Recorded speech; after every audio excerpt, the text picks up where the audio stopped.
ఈ ప్రత్యేకించి గ్రీన్కో కంపెనీ చాలా world leading green energy company ఇది. వీళ్ళు ఇప్పుడు దాకా మన భారతదేశంలోనే 1,00,000 కోట్లు పెట్టుబడి పెట్టారు. 1,50,000 కోట్లు భారతదేశం మొత్తం పెట్టుబెడతా ఉన్నారు. మన రాష్ట్రంలో మటుకు 30,000 కోట్లు ఆల్రెడీ పెట్టుబడులు పెట్టారు. ఇవి కాకుండా అదనంగా ఇంకొక 20,000 కోట్లు పెట్టుబడి పెట్టబోతా ఉన్నారు. ఇప్పుడు దాకా వాళ్ళు 12,000 మందికి ఉపాధి అవకాశాలు కల్పించారు.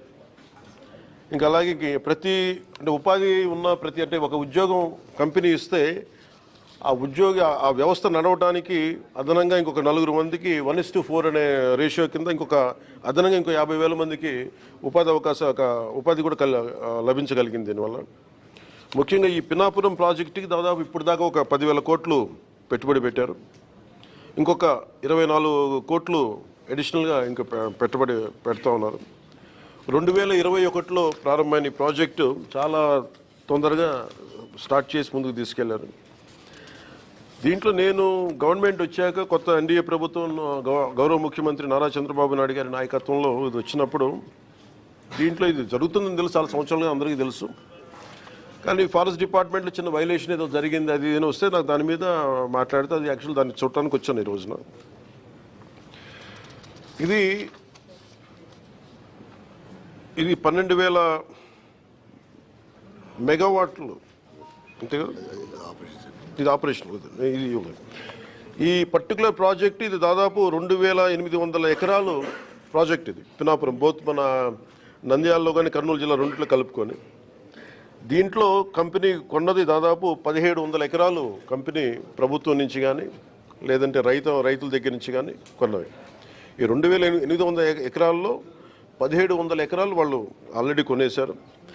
దాంట్లో 365 రెవెన్యూ ల్యాండ్, దాదాపు 1,453 ఎకరాలు రెవెన్యూ ల్యాండ్ని వీళ్ళు కొనేశారు. దీనివల్ల ప్రత్యేకించి మన కర్నూలు ఈ నంద్యాల భూముల్లో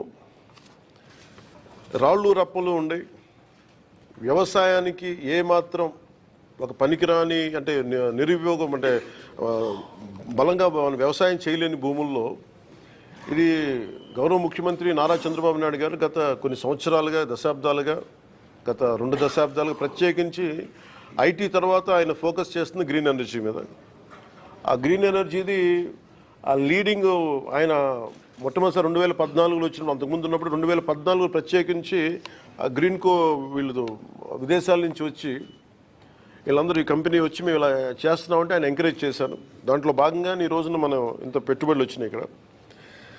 దీనికి సంబంధించి ప్రత్యేకించి అసలు ఏముంది, నేను ఎంతసేపు బయట నుంచి చూస్తూ ఉంటే ఇది ఫోటోలో చూడటం లేదంటే సైజ్ ఆఫ్ ద ప్రాజెక్ట్ నాకు తెలియదు. ఎంతసేపు వినటం వేరును చూడటం వేరు.